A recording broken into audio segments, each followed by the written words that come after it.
ಎಲ್ರಿಗೂ ನಮಸ್ಕಾರ. Welcome back to my channel. ನಾನು ಕೀರ್ತಿ. ಮತ್ತು ಇವಾಗ ನಾನು ಏನು ತೋರ್ಸಾಕತ್ತೀನಿ ಅಂದರೆ ನಮ್ಮ ಊರಾಗ ಹೊಳಿ ಜಾತ್ರೆ ಇತ್ತು.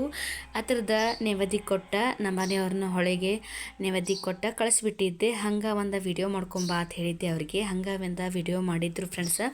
ನಮ್ಮ ಊರಾಗ ಹೊಳಿ ಜಾತ್ರೆ ಅಂಥೇಳಿ ಈ ರೀತಿ ಭಂಡಾರ ಹಾರಿಸಿ ನಮ್ಮ ಊರಾಗ ಮಾಡ್ತಾರೋ ನೋಡಿ ಫ್ರೆಂಡ್ಸ. ಹೊಳಿ ಜಾತ್ರೆ ಮಾಡೋ ಕಾರಣ ಏನಂದ್ರಪ್ಪ, ಕೃಷ್ಣ ನದಿಗೆ ಬಾಗಿನವನ್ನು ಅರ್ಪಣೆ ಮಾಡ್ತಾರೋ.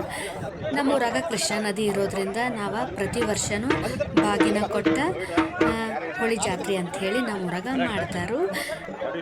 ಇವಾಗ ಸಿಂಪಲ್ಲಾಗಿ ಒಂದು ರೆಸಿಪಿ ನಿಮ್ಮ ಜೊತೆ ಶೇರ್ ಮಾಡ್ತೀನಿ ಫ್ರೆಂಡ್ಸ.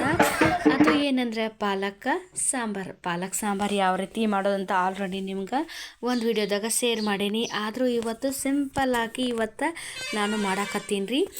ಪಾಲಕನ್ನು ತೊಳೆದು ಇಟ್ಕೊಂಡಿದ್ದೀನಿ. ಆಮೇಲೆ ಒಂದು ದೊಡ್ಡ ಸೈಜಷ್ಟು ಉಳ್ಳಾಗಡ್ಡಿ, ಆಮೇಲೆ ಒಂದು ಟೊಮೆಟೊ ಕಟ್ ಮಾಡಿ ಇಟ್ಕೊಂಡೀನಿ. ಆಮೇಲೆ ಸ್ವಲ್ಪ ಬೆಳ್ಳುಳ್ಳಿ, ಆಮೇಲೆ ಒಂದು ಬಟ್ಲು ತೊಗರಿಬೇಳೆ, ಅರ್ಧ ಬಟ್ಲು ಹೆಸರುಬೇಳೆ, ರುಚಿಗೆ ತಕ್ಕಷ್ಟು ಉಪ್ಪು, ಅಚ್ಚ ಖಾರದ ಪುಡಿ, ಕಲರ್ಗೋಸ್ಕರ ಅರಿಶಿನ, ಒಗ್ಗರಣೆಗೆ ಜೀರಿಗೆ, ಸಾಸಿವೆ. ಬನ್ನಿ ಇವಾಗ ಹೆಂಗೆ ಮಾಡೋದಂತ ತೋರಿಸ್ತೀವಿ. ಒಂದು ಕುಕ್ಕರ್ ಒಳಗೆ ಹೆಸರುಬೇಳೆ, ತೊಗರಿಬೇಳೆ ಹಾಕಿ ಕ್ಲೀನಾಗಿ ತೊಳ್ಕೊಂಡಿದ್ದೀನಿ ಫ್ರೆಂಡ್ಸ. ಆಮೇಲೆ ಇಲ್ಲಿ ನಾನು ಒಂದು ಸ್ವಲ್ಪ ಅರಿಶಿನ, ಆಮೇಲೆ 2 ಹಸಿಮೆಣ್ಸಿಕಾಯನ್ನು ಅದ್ರೊಳಗೆ ಕಟ್ ಮಾಡಿ ಹಾಕ್ಕೊಂಡಿನಿ.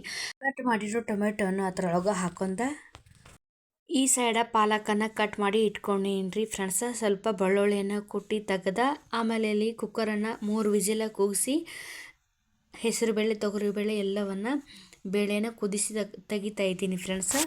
ಆಮೇಲೆ ತೆಗೆದ ತಕ್ಷಣ ಈ ಕಡೆ ಒಂದು ಬಾಣಲಿ ತೊಗೊಂಡ ಅದಕ್ಕೆ ಸ್ವಲ್ಪ ಎಣ್ಣೆ, ಜೀರಿಗೆ, ಸಾಸಿವೆ, ಆಮೇಲೆ ಈರುಳ್ಳಿಯನ್ನು ಹಾಕಿ ಅದನ್ನು ಫ್ರೈ ಮಾಡ್ಕೊಂಡ ಆಮೇಲೆ ಅದಕ್ಕೆ ಪಾಲಕ್ ಸೊಪ್ಪನ್ನು ಹಾಕ್ತಾಯಿದ್ದೀನಿ. ಆಲ್ರೆಡಿ ಹಾಕಿದ್ದೀನಿ ಫ್ರೆಂಡ್ಸ್. ಹಾಕಿದ ತಕ್ಷಣ ಇದನ್ನು ಬಾಳೋತನ ನಾನು ಫ್ರೈ ಮಾಡಾಕತ್ತೀನಿ. ವಿಡಿಯೋ ಸ್ವಲ್ಪ ಸ್ಕಿಪ್ ಆಗಿದೆ ಫ್ರೆಂಡ್ಸ್, ಏನು ಅನ್ಕೋಬೇಡಿ. ಆಮೇಲೆ ಇಲ್ಲಿ ರುಚಿಗೆ ತಕ್ಕಷ್ಟು ಉಪ್ಪು, ಆಮೇಲೆ ಅಚ್ಚ ಖಾರದ ಪುಡಿ ಹಾಕಿ ಇದನ್ನು ಫ್ರೈ ಮಾಡ್ಕೋಬೇಕು ಫ್ರೆಂಡ್ಸ. ಫ್ರೈ ಮಾಡ್ಕೊಂಡ ತಕ್ಷಣ ಹೆಸರುಬೇಳೆ, ತೊಗರಿಬೇಳೆ, ಟೊಮೆಟೊ, ಹಸಿಮೆಣ್ಸಿಕಾಯಿ, ಅರಿಶಿನ ಎಲ್ಲ ಕುದಿಸಿರುವ ಬೇಳೆವನ್ನು ಎಲ್ಲವನ್ನು ಅದರೊಳಗೆ ಹಾಕೊಂಡ ಒಂದು ಪಾಲಕ್ ಸಾಂಬಾರು ರೆಡಿ ಆಯಿತು ನೋಡಿ ಫ್ರೆಂಡ್ಸ್. ನಿಮಗೆ ಎಷ್ಟು ಬೇಕು ಅಷ್ಟು ನೀರನ್ನು ಹಾಕೊಂಡ ಇದನ್ನು ಕುದಿಸಿ ತಕೊಂಡ್ರೆ ಸೂಪರಾಗಿ ಮಸ್ತಾದಂತಹ ಚಪಾತಿ ಜೊತೆ ಪಾಲಕ್ ಸಾಂಬಾರು ರೆಡಿ ಆಯಿತು ಫ್ರೆಂಡ್ಸ. ಆಮೇಲೆ ಯಾರೆಲ್ಲ ನನ್ನ ಚಾನಲ್ ಹೊಸಬ್ರಾಗಿದ್ದರೆ ಪ್ಲೀಸ್ ನನ್ನ ಚಾನಲ್ ಸಬ್ಸ್ಕ್ರೈಬ್ ಮಾಡಿ. ಇದಾಗಿತ್ತು ಇವತ್ತಿನ ವಿಶೇಷ. Thank you.